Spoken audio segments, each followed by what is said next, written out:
پشاور باڑہ get سے قاری سبحان اللہ صاحب نے سوال کیا ہے کہ ایک خاتون کا بچہ ہے، اس کو دودھ پلا رہی ہے، اب 2 سال ہو گئے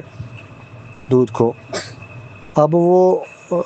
چاہتی ہے کہ 2 سال سے زائد مزید پلاؤں، 2.5 سال تک، کیونکہ دودھ بھی ہے اور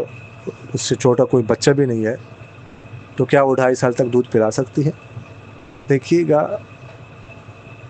دودھ جو ہے وہ کب تک خاتون پلا سکتی ہے، تو اس میں جمہور حضرات تو یہ فرماتے ہیں کہ 2 سال تک، البتہ امام ابو حنیفہ رحمہ اللہ فرماتے ہیں کہ 2.5 سال تک بھی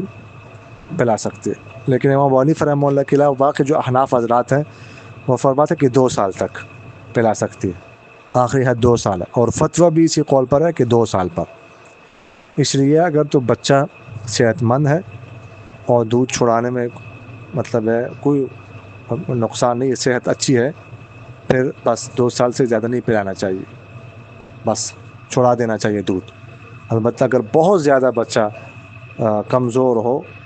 بہت زیادہ، پھر امام ابو حنیفہ رحمہ اللہ کی رائے پر عمل کیا جا سکتا ہے 2.5 سال تک، لیکن اگر بچہ ٹھیک ہے، صحت مند ہے، تو پھر اسے دودھ جو ہے وہ چھڑا دینا چاہیے 2 سال پر۔ جزاکم اللہ خیر۔